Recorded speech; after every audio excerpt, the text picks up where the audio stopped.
Bonjour mon diamant, je suis profondément heureuse de te retrouver pour ce 3e épisode de La Voix de Je m'aime et alors. Je suis Laurence Gémet, coach intuitive, énergéticienne certifiée, massothérapeute holistique et fondatrice de Je m'aime et alors. Avant de commencer, j'aimerais simplement te dire merci encore une fois. Je suis pleine de gratitude pour tes retours, tes messages, tes encouragements et aussi pour tes partages. Merci à celles et ceux qui prennent le temps de commenter les épisodes. Merci à ceux qui les partagent à leurs proches. Vous êtes de plus en plus nombreux à rejoindre cette aventure et je mesure chaque jour la confiance que vous m'accordez. Lorsque j'ai créé la voix de Je m'aime et alors, je ne voulais pas simplement créer un podcast de développement personnel. Il en existe vraiment déjà beaucoup. Je voulais créer un espace où l'on puisse réfléchir ensemble. Un espace où l'on puisse prendre le temps de comprendre ce qui se passe réellement à l'intérieur de nous, sans jugement, sans culpabilité, avec beaucoup de bienveillance. Parce que je suis convaincue que lorsque nous comprenons ce que nous vivons, nous cessons progressivement de nous battre contre nous-mêmes. Aujourd'hui, j'aimerais te parler d'un sujet qui concerne absolument tout le monde, y compris moi. La résistance au changement. Je vais commencer par une question. As-tu déjà eu la certitude que le changement était nécessaire dans ta vie, sans réussir à passer à l'action? Tu sais qu'une relation te fait souffrir, mais tu restes. Tu sais que ton travail ne te correspond plus, mais tu repousses encore. Tu sais qu'il serait bon de prendre davantage soin de toi, mais tu attends lundi, le mois prochain, les vacances, la rentrée ou la prochaine année. Pourquoi nous faisons cela? Sommes-nous paresseux? Manquons-nous de volonté? Sommes-nous faibles? Pendant longtemps, je l'ai cru. Je pensais qu'il suffisait de vouloir très fort pour changer. D'ailleurs, ma phrase préférée et celle de beaucoup d'ailleurs, c'est cette injonction « quand on veut, on peut ». Et puis au fil de mes accompagnements, de mes formations, de mon propre chemin de vie, j'ai compris quelque chose de fondamental. Nous ne résistons pas au changement parce que nous sommes faibles. Nous résistons au changement parce qu'une partie de nous cherche à nous protéger. Et lorsque j'ai compris cela, mon regard sur moi-même et sur les personnes que j'accompagne a complètement changé. Aujourd'hui, j'aimerais te proposer 3 regards différents. Le premier est celui des neurosciences. Le deuxième est celui de la psychologie. Et le troisième est celui que j'observe dans ma pratique de coach et d'énergéticienne. Pourquoi ces 3 regards? Parce que je crois profondément qu'ils ne s'opposent pas. Au contraire, ils se complètent. Et lorsqu'on les réunit, on comprend beaucoup mieux pourquoi il est parfois si difficile d'avancer. Ce que nous disent les neurosciences. Commençons par notre cerveau. Tu as certainement déjà entendu cette phrase. Le cerveau n'aime pas le changement. En réalité, ce n'est pas exactement cela.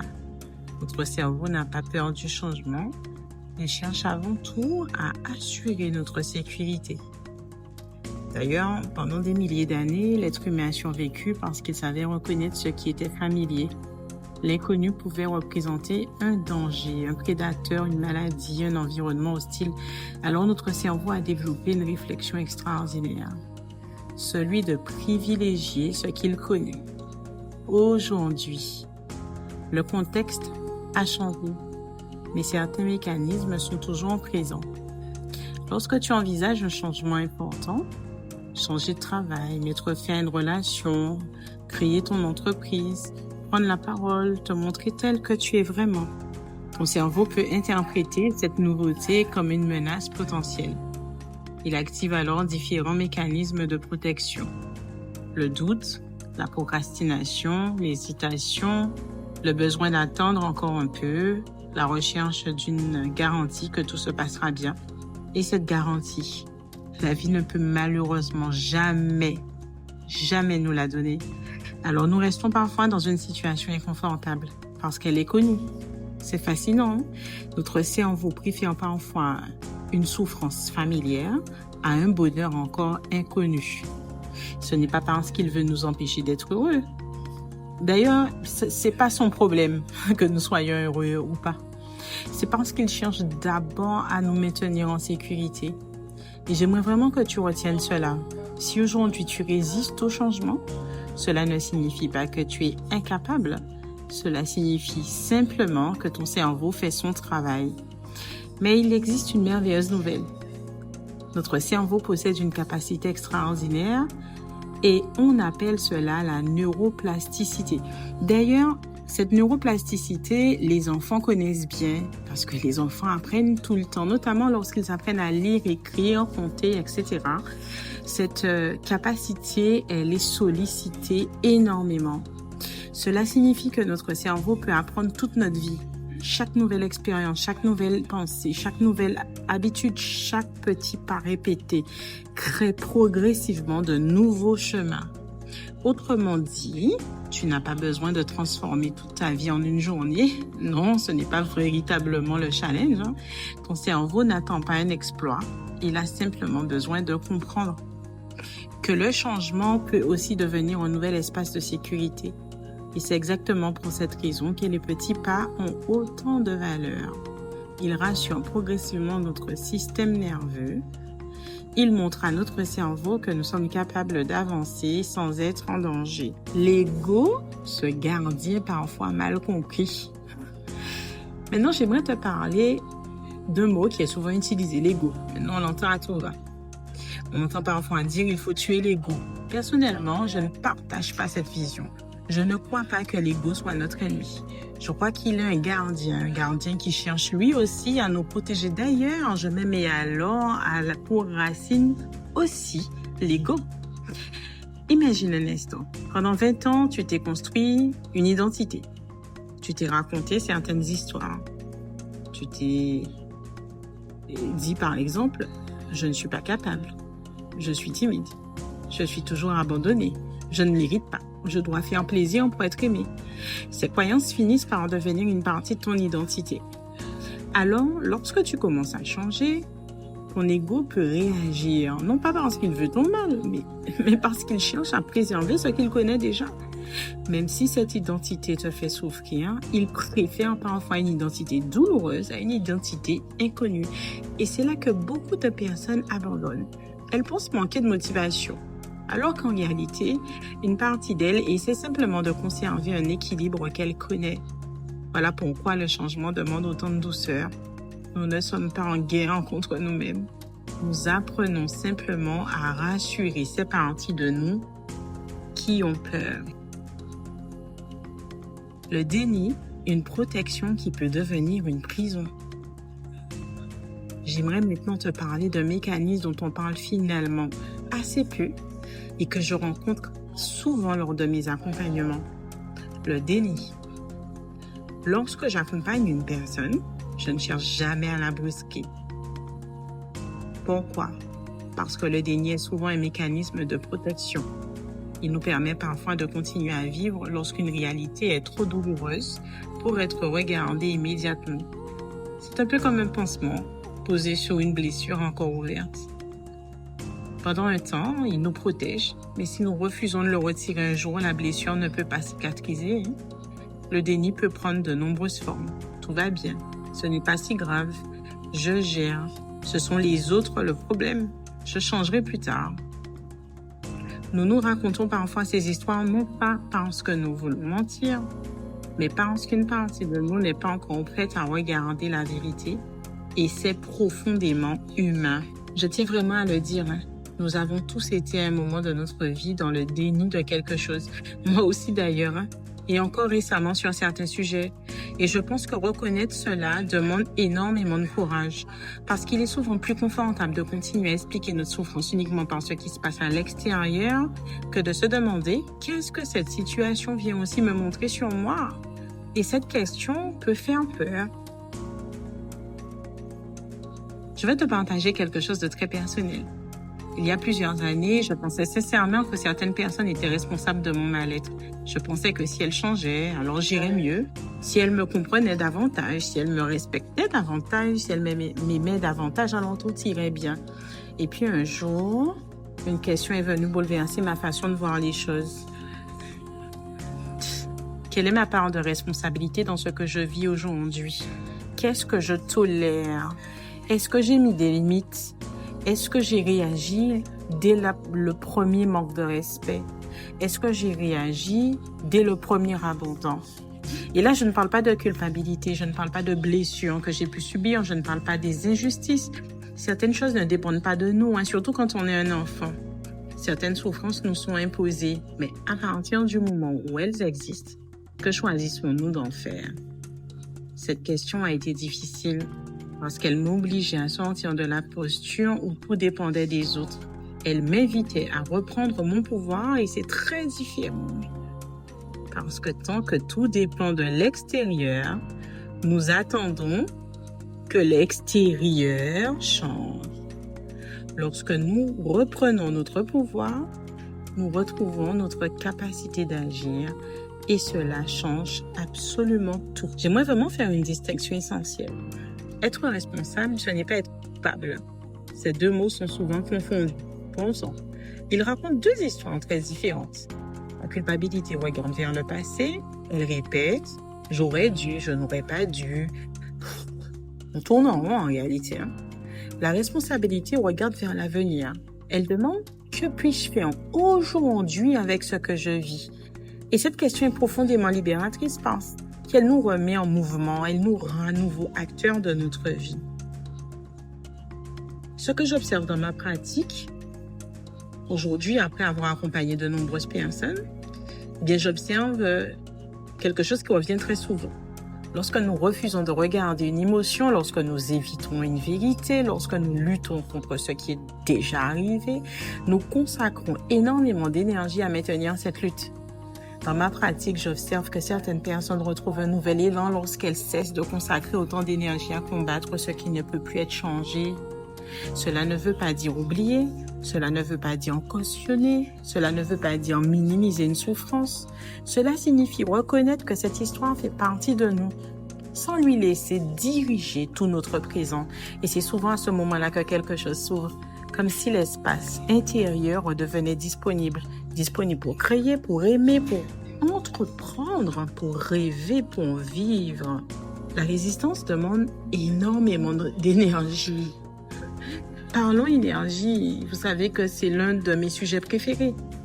Imagine que tu tiennes une porte fermée depuis des années. Tu appuies de toutes tes forces, tu refuses qu'elle s'ouvre. Tu peux tenir un moment, mais à quel prix? Tu t'épuises, tu mobilises toute ton énergie et pendant ce temps, tu ne peux plus utiliser cette énergie ailleurs. La résistance au changement ressemble souvent à cela. Nous croyons nous protéger alors qu'en réalité, nous sommes parfois en train d'épuiser nos propres ressources. Nous sommes véritablement enfermés dans une prison énergétique. Et je crois profondément que le véritable courage n'est pas de tout changer du jour au lendemain. Le véritable courage, c'est d'accepter de regarder ce qui est avec honnêteté, avec douceur, avec beaucoup d'amour et d'être patient. Il y a une phrase qui m'accompagne depuis plusieurs années. J'aimerais te l'offrir aujourd'hui. Nous ne résistons pas au changement parce que Nous ne résistons pas au changement parce que nous sommes faibles. Nous résistons parce qu'une partie de nous croit encore que ce qui est connu est plus sûr que ce qui est possible. Alors prends quelques secondes, laisse cette phrase résonner. Peut-être qu'elle prendra un sens particulier pour ta propre histoire. Et si le changement commençait autrement? J'aimerais te poser une dernière question. Et si tu n'avais pas besoin de devenir une autre personne, mais simplement de retirer tout ce qui t'empêche d'être pleinement toi, tu vois? Nous pensons souvent que changer signifie devenir quelqu'un d'autre. Pour moi, le changement n'est pas une transformation de ton identité. Vraiment, c'est un retour à ton authenticité. Parce que je crois profondément que nous ne sommes pas venus au monde pour devenir une meilleure version de nous-mêmes. Nous sommes venus retrouver celle ou celui qui a toujours existé. Sous les peurs, sous les blessures, sous les croyances, sous les protections. Et c'est toujours la philosophie de je m'aimais. Et c'est toujours la philosophie de je m'aimais alors. Il n'y a rien à ajouter, tout est déjà là. Alors comment avancer? Je crois qu'il existe 3 clés. La première, c'est d'accepter. Accepter ne signifie pas aimer ce qui est arrivé, ni d'être d'accord avec ce qui s'est passé. Accepter, c'est simplement arrêter de dépenser toute ton énergie à lutter contre une réalité qui existe déjà. Tu peux rien y faire. Je répète, accepter signifie simplement arrêter de dépenser toute ton énergie à lutter contre une réalité qui existe déjà. La deuxième, c'est d'oser faire un premier pas. Pas 10 pas, pas 100, un seul. Le cerveau adore les petits pas. Le cerveau aime beaucoup les décisions. Il le rassure. Il lui montre qu'il peut évoluer sans se mettre en danger. Le changement n'est pas un saut, c'est une succession de petits mouvements. Et la troisième, c'est la bienveillance. Tu n'as pas à te juger parce que tu avances lentement, tu avances et c'est déjà immense, c'est le plus important.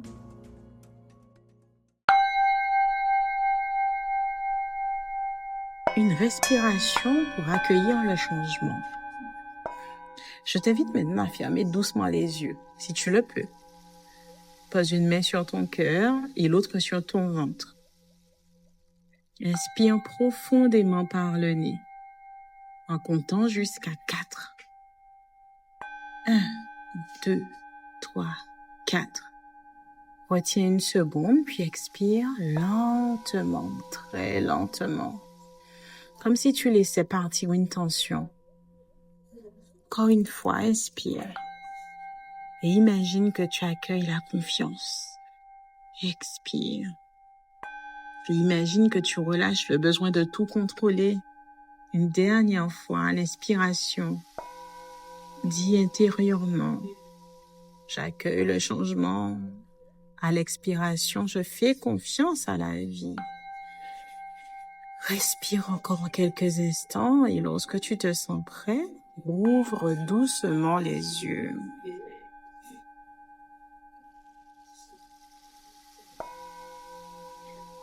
Cette semaine, je t'invite à prendre une feuille, comme d'habitude, au centre, écris cette question. À quoi est-ce que je résiste aujourd'hui? Puis demande-toi, qu'est-ce que cette résistance cherche à protéger? Prends le temps d'écrire, sans te censurer, sans chercher la bonne réponse, puis termine par une troisième question. Quel est le plus petit pas que je peux faire cette semaine? Pas le mois prochain, pas dans un an, cette semaine, tu verras. Les grandes transformations commencent presque toujours par des décisions qui paraissent minuscules. L'affirmation du jour, j'aimerais que tu la répètes avec moi, doucement, en conscience. Je remercie les parties de moi qui ont cherché à me protéger. Aujourd'hui, je choisis d'avancer avec confiance. Je ne combats plus le changement. Je marche avec lui. Chaque petit pas me rapproche de la personne que je suis profondément.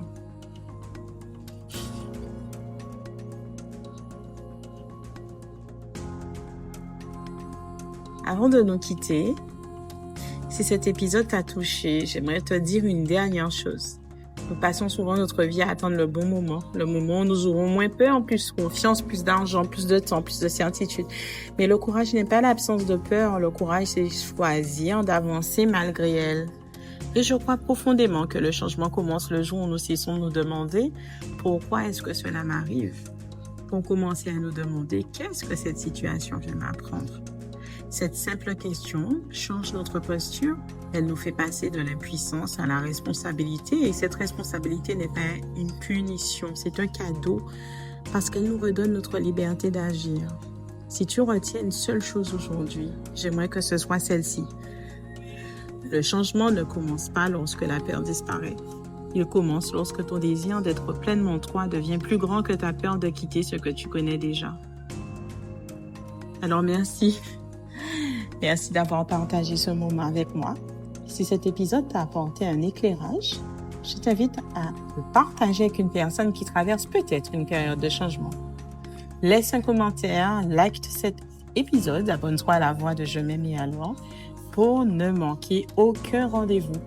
Et si tu ressens le besoin d'être accompagné dans ton propre cheminement, sache que je serai heureuse d'échanger avec toi parce que personne n'est obligé d'avancer seul. Je te retrouve mercredi prochain avec un nouvel épisode de La Voix de Je m'aime et alors. D'ici là, prends soin de toi, mon diamant, et n'oublie jamais, il n'y a rien à ajouter, tout est déjà là. Je suis Laurence Gémin. Merci pour la confiance. À très bientôt dans la voie de Je m'aimais alors.